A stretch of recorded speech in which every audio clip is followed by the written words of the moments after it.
तर दिवाळी सणाला सुरुवात झाली आहे, पण शेतकऱ्यांना सरकारने केलेल्या मदतीवरून शरद पवारांनी टीका केली आणि ही मदत तोकडी असल्याचं सांगत पवारांच्या राष्ट्रवादीने काळी दिवाळी आंदोलन केलं।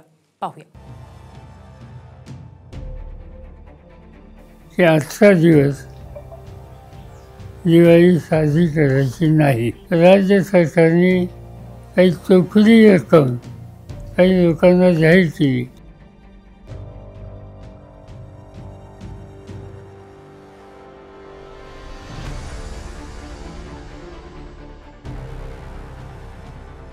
जोपर्यंत कर्जमुक्ती होत नाही तोपर्यंत या सरकारला आपण काही सोडायचं नाही। अतिवृष्टीमुळे नुकसानग्रस्त शेतकऱ्यांना जाहीर केलेल्या मदतीवरून पवारांच्या राष्ट्रवादीसह उद्धव ठाकरेंनी सुद्धा सरकारवर हल्लाबोल केलाय।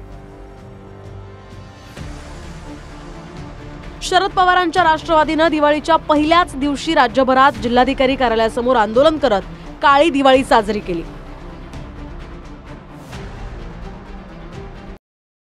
आजचा दिवस दिवाळी साजरी करायची नाही। त्याचं महत्त्वाचं कारण आपण बघितलं गेले महिनाभर महाराष्ट्रातल्या अनेक जिल्ह्यामध्ये अतिवृष्टी होती। नुकसानीचं स्वरूप हे बघितल्याच्या नंतर या चोखडी रकमेचा उपयोग त्याला पुन्हा उभं करण्यासाठी होईल असं त्यांना वाटत नाही। आपण बघतोय की शरदचंद्रजी पवार जो राष्ट्रवादी काँग्रेस पक्ष आहे तोच मुळात काळाकुट्ट झालेला आहे। त्यांच्याकडं काय राहिलंच नाही आहे।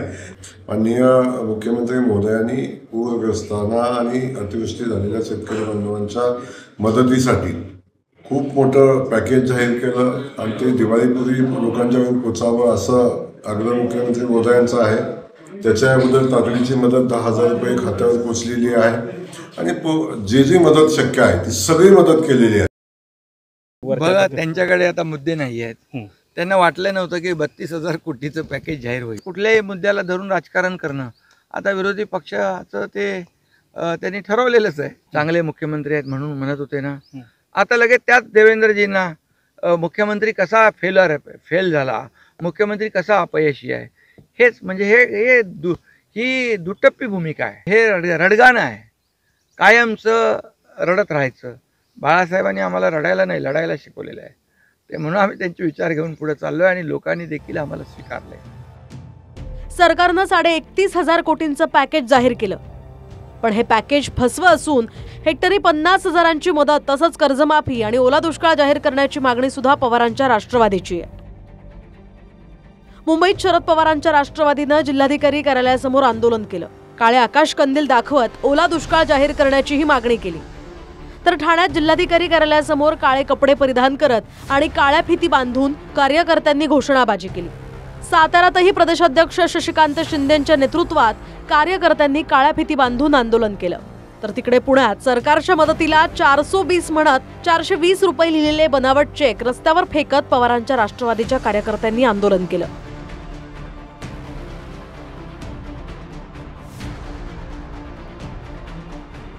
सध्या आपण पुण्यातील जिल्हाधिकारी कार्यालयासमोर आहे आणि राष्ट्रवादी शरद पवार गटाकडून या ठिकाणी तीव्र असं आंदोलन करण्यात येत आहे। अशा प्रकारचा एक चेक घेऊन त्यांच्याकडून या ठिकाणी आंदोलन केलं जातं। या ठिकाणी आपण चेकवर लिहिल्याचं पाहतोय, मुख्यमंत्री माझा लाडका शेतकरी योजना, ओला दुष्काळ मदत आणि देवेंद्र अजित शिंदे 420 रुपये फक्त, अशा प्रकारचं निषेध आंदोलन या ठिकाणी केलं जातं। आमचं घर नेस्तो नाबूद झालं।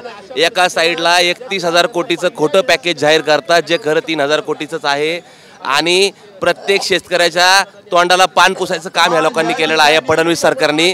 त्यामुळं जे शेतकऱ्याचं माझ्या तुम्हाला नाव दिसतंय, शेतकरी या आज देवेंद्र अजित शिंदे या नावाचा शेतकरी, त्याला मदत म्हणजे 420 रुपयाची चेकचा मदत या सरकारने केलेलं आहे। त्यामुळं गोलमाल है भाई, सब गोलमाल है।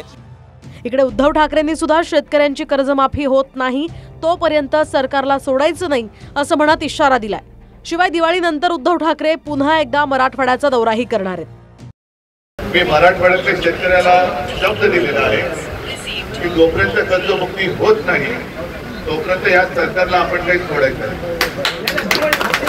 ठरवून गेलेल्या जमिनीला 3-3.5 लाख रुपये पर हेक्टर तरी जाहीर जरूर केले. मी म्हटलं होतं की तुम्ही 3-3.5 लाख पाहिजे दिवाळीनंतर द्या, पण पहिले त्यातले 1 लाख हा दिवाळीपूर्वी माझ्या शेतकऱ्याच्या खात्यामध्ये टाका. आता एकेकांच्या पॅकेजच्या चिंतड्या उडायला लागलेल्या आहेत. 3-3.5 लाखापैकी जवळपास किती जर काही एकटी म्हणतात तर त्यांचे काही पैसे हातामध्ये येत आहेत. नुकसान भरपाई नाही तर मोलमजुरी असं हे दाखवलेलं आहे. मराठवाडा असतो, महाराष्ट्र असतो, या सरकारचा अनुभव सगळ्यांनी घेतलेला आहे. या सरकारला तर घालवायचं आहेच, पण आता प्रथम संकटात सापडलेल्या शेतकऱ्याला या संकटातून बाहेर काढण्यासाठी सगळेजण मैदानात उतरूया. तर दिवाळी आधी शेतकऱ्यांच्या खात्यात मदत देण्यास सुरुवात झाल्याची माहिती सरकारकडून देण्यात आली आहे. पण विरोधकांची मागणी आता कर्जमाफी आणि ओला दुष्काळ जाहीर करण्याची आहे. बारामतीहून दीपक कापरे, पुण्याहून अजिंक्य धायगुडेसह निवृत्ती बाबर, TV9 मराठी, मुंबई.